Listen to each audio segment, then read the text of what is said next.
Oi meninos, tudo bem? Na aula de hoje a gente vai ver sobre o processo de independência política da América Latina. Na aula anterior nós vimos sobre a crise que existiu, né, do antigo regime lá no século XVIII e sobre alguns movimentos que tivemos no Brasil que queriam, né, a separação entre Brasil e Portugal, como foi o caso aí da Inconfidência Mineira. Mas no Brasil, esses movimentos lá no século XVIII acabaram sendo frustrados, né? E a independência mesmo só vai aparecer mais para frente, lá no século XIX. O que a gente vai ver hoje é sobre um processo que começou um pouco antes, né, do processo de independência do Brasil e que vai se prolongar até mais ou menos, né, 1828, que é o processo de independência da América Espanhola. E para a gente entender, né, o processo de independência da América Espanhola, a gente tem que compreender, primeiramente, o que estava acontecendo na Europa lá no século XVIII, né? E qual que era a posição da Espanha, né, que é quem interessa para a gente nesse momento, no meio disso tudo. Lá no século XVIII, a Espanha estava sendo governada pela dinastia dos Bourbons, que eram, né, os reis Felipe V e depois Carlos III. E durante esse período de governo da dinastia dos Bourbons, a gente tem uma mudança na forma pela qual a Espanha, né, lida com a sua política externa.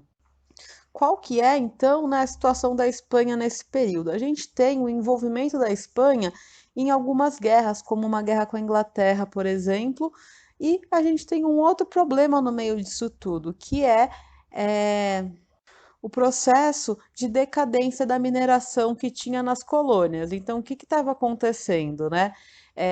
O que era retirado das colônias da América não custeava o sistema, né, de envio de navios para retirar os metais preciosos da América e levar para a Espanha, porque como a mineração, né, como os minérios não são recursos renováveis, uma hora depois de tantos séculos, né, de exploração, as jazidas começavam, né, a ver seu fim. Então, o que era retirado lá das colônias da América não estavam pagando as contas da Espanha. E por conta disso, né, a Espanha vivia lá um contexto de guerra com a Inglaterra na Europa, sem estar recebendo, né, suficientemente das suas colônias. Para conseguir deter o processo de expansão dos ingleses, a Inglaterra, que tinha lá Portugal como aliado, os espanhóis vão se aliar à França, né? Então a França e a Espanha vão estar lá tentando deter os avanços da Inglaterra. E no meio desse processo de aliança entre a Espanha e a França começa a ter acesso, né, aos produtos, né, e também a vender os seus produtos na América Espanhola. Então a França vai construir algumas companhias, né, comerciais em portos na América Espanhola, e por conta disso começam a entrar mais produtos franceses na região e as colônias da América, né, começam aí um processo que vai afastar um pouco, né, é, as colônias da sua metrópole, né, da Espanha. E a França vai ter essa abertura porque o governo, né, espanhol, por conta dos conflitos que estavam envolvidos, estava com dificuldade de abastecer o mercado colonial. Então começa a enfraquecer um pouco, né, o monopólio que tinha sobre as colônias. Voltando, né, agora à questão da guerra que a Espanha e a França se envolveram com, né, a Inglaterra. O que acontece? A Espanha vai perder aí o conflito contra a Inglaterra. E quando a Espanha perde o conflito, ela precisa assinar um tratado que é chamado de Tratado de Utrecht. O que é colocado nesse tratado, né? Que os ingleses eles passariam a ter alguns direitos sobre o assento. O que é o assento?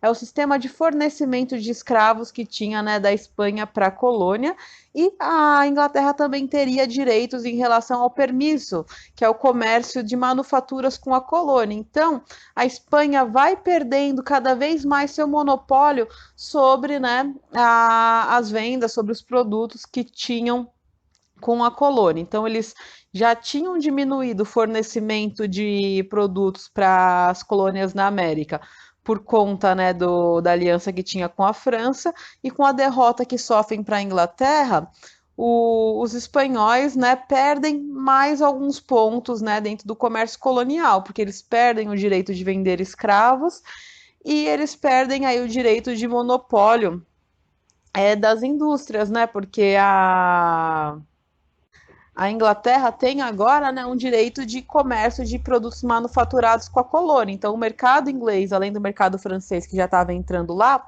começa a se fortalecer. E as colônias vêm aí cada vez menos dependentes da Espanha. E cada vez mais os colonos da América iam conseguindo, né, mais liberdade perante aí a Espanha, liberdades econômicas, pelo menos. Lá no meio do século XVIII foi liberado o comércio intercolonial, né? Acabou-se o sistema de porto único também. Lá para o final, né, do século XVIII, os criollos, eles passaram a ter já o direito de comercializar diretamente com a Espanha. Então foi feito aí um sistema lá no século XVIII, né, meio final do século XVIII, que teve uma abertura do comércio colonial. E essa abertura do comércio colonial vai ajudando, né, a abrir o caminho para o que depois vai gerar o processo de independência da América Espanhola. E por quê? Porque ao mesmo tempo que as colônias da América tinham aí uma abertura comercial, a Espanha acabava realizando algumas reformas administrativas que tornava, né, um governo mais centralizado. Então a gente tinha de um lado uma liberdade econômica e por outro lado a gente não tinha uma participação política dos membros da América Espanhola. E, né, isso vai acabar gerando uma crise dentro aí das colônias espanholas. Quando a gente chega lá no século XIX, a gente vai ter, né, o ápice dessa crise que existe em relação ao descontentamento dos colonos em relação à metrópole. Lá no século XIX, a gente tem, né, como vocês viram nas aulas passadas, a ascensão de Napoleão Bonaparte no poder da França. E no meio, né, da tomada do poder por Napoleão, a Espanha ela vai se aliar à França, né? E lá em 1807 vai, né, assinar um tratado que vai estabelecer, né, inclusive a invasão de Portugal e depois a divisão dos domínios portugueses, tanto na Europa quanto na América, entre, né, Espanha e França. Então a Espanha tinha a esperança que se aliando com Napoleão ela conseguiria aumentar seus domínios e conseguir novamente fortalecer a sua colonização. Mas o que vai acabar acontecendo, né, é ao contrário. O que vai acabar acontecendo vai ser um processo que vai fortalecer ainda mais o desgosto dos colonos, né, em relação à Espanha. Então, o que vai acontecer em relação aí à aliança entre França e Espanha? Na verdade, a Espanha vai acabar, né, sofrendo no meio da diplomacia que foi organizada por Napoleão Bonaparte. Então, por meio aí dos tratados feitos entre Espanha e França, a França vai conseguir neutralizar, né, as forças, né, o exército espanhol para que consiga invadir Portugal. Mas depois de invadir Portugal, o que Napoleão, né, o que a França vai fazer vai ser invadir a própria Espanha. Os franceses vão então conseguir retirar, né, do trono espanhol a dinastia de Bourbon. Carlos IV vai ter que abdicar, né, o trono em favor do seu filho Fernando VII, e o Fernando VII vai abdicar seu trono para José Napoleão, né, José Bonaparte, que era o irmão de Napoleão Bonaparte. Tudo isso vai acontecer, né, em meio aí de um plano da França para conseguir dominar a Espanha. Então, os franceses vão estar lá napoleando tanto Carlos IV quanto Fernando VII, mostrando, né, a cada um que eles poderiam estar lá no poder da Espanha, e no final vai ser tudo aí arquitetado para que quem entre realmente no poder da Espanha seja o francês José Bonaparte.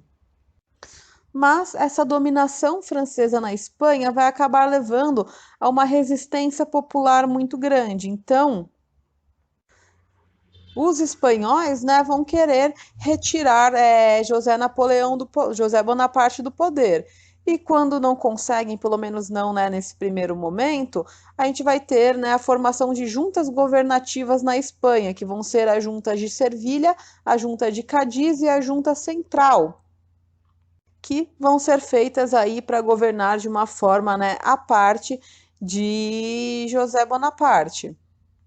Enquanto José Bonaparte vai lá, né, estar tentando governar a Espanha a partir da capital em Madrid, os espanhóis, por meio aí dessas juntas de governo, né, iam mostrando a sua resistência e tentando fazer um governo por espanhóis, principalmente aí por meio da Junta de Cádiz. E isso vai acabar, né, levando a Espanha a uma crise política muito grande, que vai, né, estar dando também abertura ao aumento da crise que já existia lá nas colônias, né, espanholas. A gente vai entrar nessa questão da crise que existia, né, dentro do universo do Pacto Colonial agora.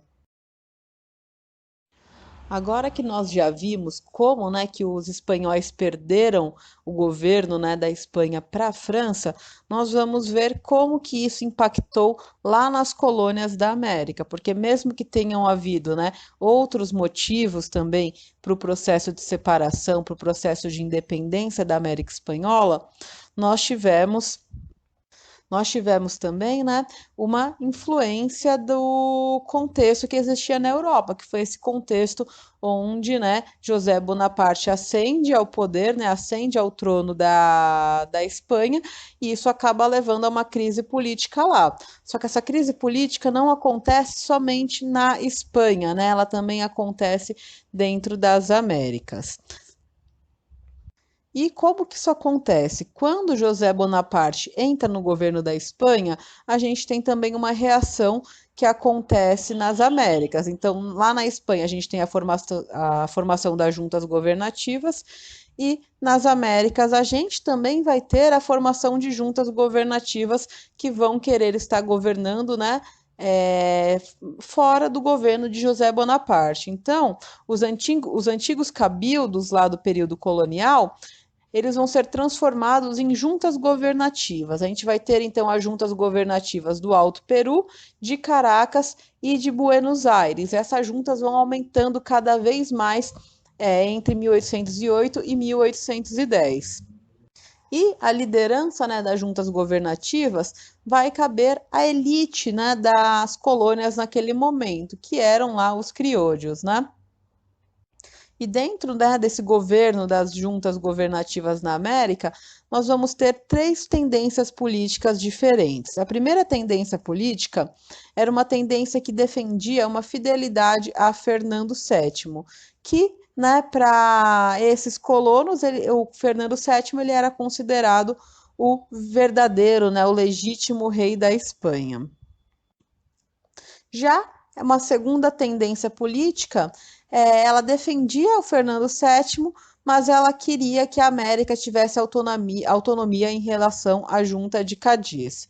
Então, nós temos aí, primeiro, uma tendência que quer continuar, né, sendo devota, seguir ainda o governo, mas se o governo estiver na mão de Fernando VII. Uma segunda tendência defende Fernando VII, mas quer aí uma autonomia política, porque mesmo que a América Espanhola tenha conquistado uma independência comercial ao longo do século XVIII, ela não tem ainda, né, uma autonomia política. E a terceira tendência política, ela vai defender já um ponto um pouco mais radical, que era a independência definitiva em relação à Espanha. Se tivesse sido governada por Fernando VII, por Carlos, né, por Carlos III, ou que fosse governada também, né, por um francês, por José Bonaparte, por um espanhol, essa última tendência política que a gente tem, não importava quem estivesse governando a Espanha, eles queriam independência da região, eles queriam autonomia política e eles queriam a separação entre a América Espanhola e a Espanha. E o que vai mudar, né, para acontecer uma unificação, né, do movimento que queria a independência, né, política da América Espanhola em relação à Espanha? Quando a gente tem a derrota de Napoleão Bonaparte e a formação do Congresso de Viena, eles veem aí, né, a retomada dos valores do antigo regime sendo pregados no Congresso de Viena. E, né, por conta disso, por conta dessa retomada do absolutismo na Europa, eles têm, né, medo da volta do mercantilismo, do pacto colonial, daquela colonização clássica nas Américas. E aí, então, com o Congresso de Viena, as três tendências políticas dos colonos acabam se unindo, né, para buscar a independência da América em relação à Espanha. E esse processo de independência, ele pode ser dividido aí em duas partes, né? A primeira que vai acontecer entre 1808, né? Lá com a entrada de Napoleão, de José Bonaparte, até 1814 e 1815, e a segunda que acontece entre 1816 e 1824. Essa primeira fase, que acontece lá no período, né, de Napoleão, ela é caracterizada por lutas, né, que vão buscando se emancipar e vão ser lutas que vão ser aí paradas normalmente pela Espanha. Então, um período que é marcado por lutas de emancipação, seguido de repressão. Já a segunda fase é o período onde a gente tem algumas vitórias dos movimentos de independência. Por quê? Porque esses movimentos vão estar contando lá com o apoio da Inglaterra. Por que a Inglaterra vai estar apoiando, né, as colônias da América? Porque a Inglaterra já viveu lá aquele período, aquele processo da Revolução Industrial. A Inglaterra precisa de um mercado consumidor, a Inglaterra precisa de matérias-primas e ela não quer, né, um pacto colonial impedindo que ela ganhe, né, em cima do comércio com as Américas. Então, a Inglaterra vai estar lá apoiando a independência da América Espanhola porque ela quer manter um livre comércio com a América, o que ela não consegue se a Espanha tiver lá, né, dominando a economia das suas colônias. Agora, vamos entrar na questão da independência, né, dos territórios da América Espanhola, mais propriamente dito, né?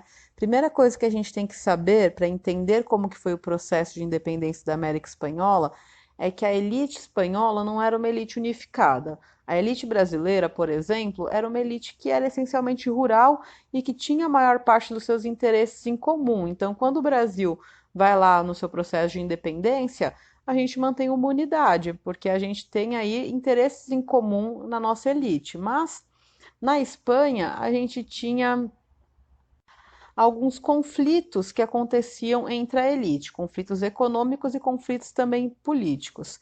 Quanto aos conflitos econômicos, o que acontecia? Uma parte da elite espanhola, ela era uma elite mercantil, era uma elite que realizava o comércio, né? Porque foi uma elite que foi se consolidando lá desde aquele processo onde a França fez aliança com a Espanha e por conta disso, né, desenvolveu já um comércio com a elite, né, mesmo a elite da América Espanhola. Uma outra parcela da elite da América Espanhola era uma elite agrícola, né, uma elite rural que estava ligada às atividades agrícolas. E por conta disso, a gente tinha essas duas, né, elites da América Espanhola que se contradiziam em alguns pontos relativos, principalmente às exportações. E isso vai acabar, né, contribuindo para que o processo de independência da América, né, da América Espanhola, aconteça de uma forma diferente em determinados espaços. E, como eu falei para vocês, a gente tem divergências não só no campo da economia, mas também no campo político. A gente tem aí, por exemplo, o Simão Bolívar e o Francisco de Miranda, que queriam, né, um movimento republicano, que queria que depois que a América Espanhola se tornasse independente, se tornasse uma república, e o José de San Martín queria já, né, que a América Espanhola se tornasse, depois da independência, monarquias constitucionais, monarquias parlamentares. Então a gente tem aí uma discordância entre republicanos e monarquistas. A gente tem alguns pontos mais específicos, né, como por exemplo, alguns espaços que contavam com o apoio dos indígenas, outros que não contavam, outros que tinham lutas, né, de escravidão no meio. Então, o processo de independência da América Espanhola não foi um processo unificado. E por conta disso, a gente não pode ver o processo de independência dessa região como a gente vê o processo de independência do Brasil. A gente precisa ver como, né, determinadas áreas foram conseguindo a sua independência, né, como uma série de lutas acabaram resultando nas independências da América Espanhola e acabaram levando também a uma fragmentação dessa região, porque, né, o processo de independência acabou sendo guiado de formas diferentes, em espaços diferentes, para conseguir, né, estar em sincronia com os interesses de cada localidade. Então a gente tem aí essa particularidade quando a gente estuda o processo de independência da América Espanhola. Então a gente vai ver aí o processo de independência em alguns espaços que a gente teve, né, dessa região.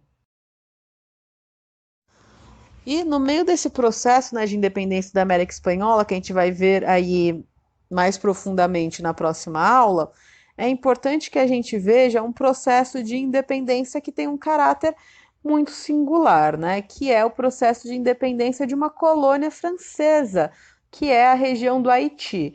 Por que é tão importante a gente ver aí esse processo de independência do Haiti? Porque ele não representa somente, né, um rompimento das relações entre colônia e metrópole.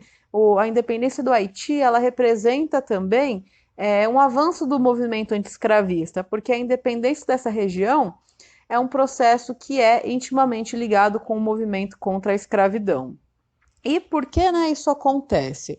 Durante a fase popular lá da Revolução Francesa, a escravidão tinha sido abolida no Haiti, porque lembrando, né, a Revolução Francesa foi um processo que vinha pautado nas ideias iluministas também, né? Então a questão da escravidão foi colocada em pauta, e isso acabou levando, né, ao processo do fim da escravidão no Haiti. Mas quando Napoleão Bonaparte entra no poder, ele vai restabelecer, né, a escravidão dos negros lá na sua colônia que tinha nas Américas, que era o Haiti. E isso vai acabar gerando um processo de revolta que tinha, né, por partes dos que, né, tiveram que voltar a se tornar escravos. E era uma revolta que buscava a independência da região e também, novamente, o fim da escravidão. Uma figura que se destaca aqui nesse processo de independência do Haiti é um ex-escravo negro, que é chamado Toussaint Louverture, que era um grande líder do movimento anticolonial, né? E por conta disso ele era também apoiado por comerciantes que a gente tinha na região do Haiti. Os comerciantes então esperavam que eles tivessem vantagens comerciais com a independência da região, enquanto, né, a gente tinha o movimento negro, o movimento dos mulatos também, que queriam, né, que acreditavam que com a independência eles conseguiriam novamente, né, deixar de ser escravos, eles conseguiriam acabar com a escravidão mais uma vez no Haiti. E essa luta, né, pela independência vai se tornar uma verdadeira guerra entre as tropas do Haiti e a França, né? A gente vai ter aí o Toussaint sendo nomeado governador-geral vitalício da região. Depois a gente tem a invasão dos franceses no Haiti, a prisão do Toussaint, né, que vai acabar morrendo em uma prisão na França, e toda uma guerra, né, de independência que continuou mesmo depois da morte do Toussaint. Depois que a gente tem a morte dele, a gente vai ter uma outra figura que vai se destacar, que vai ser o Jean-Jacques Dessalines, que, né, junto com ingleses, junto com norte-americanos, vai conseguir expulsar os franceses do Haiti, vai conseguir vencer a guerra de independência, né, e vai proclamar, né, a independência da metade ocidental da região, que foi aí chamada de Haiti, enquanto a gente tinha uma parte oriental que ainda continuava ocupada por tropas francesas e também por tropas espanholas, porque lembrando que nesse momento a França e a Espanha são aliadas. E Dessalines, né, ele vai ser até proclamado imperador, né, do Haiti, tendo aí a ideia de que ele foi, né, o oposto, né, do Napoleão Bonaparte, que fez de tudo para conseguir aí acabar com o processo de independência do Haiti, mas que foi superado pelo movimento, né, de independência.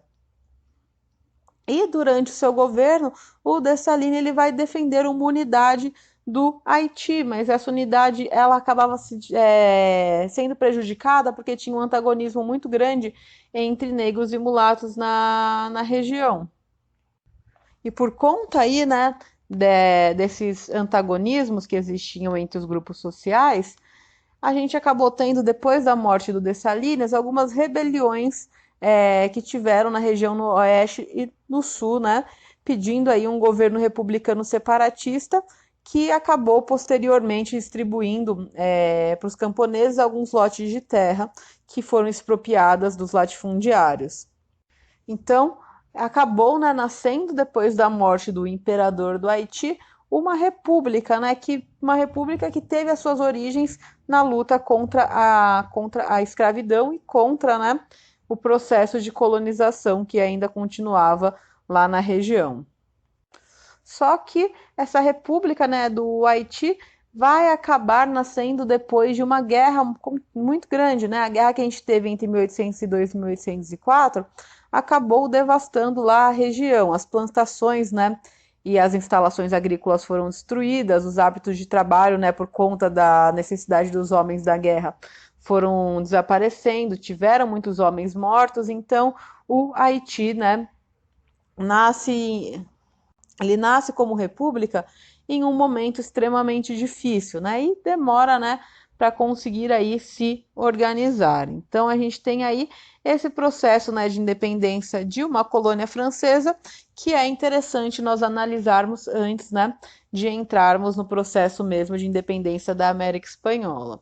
O processo de independência da América Espanhola nós veremos nas próximas aulas, então assistam a próxima aula para a gente continuar esse assunto. Espero que vocês tenham entendido aqui um pouco sobre esse processo aí de desligamento, né, entre a América Espanhola e a Espanha, e até a próxima aula.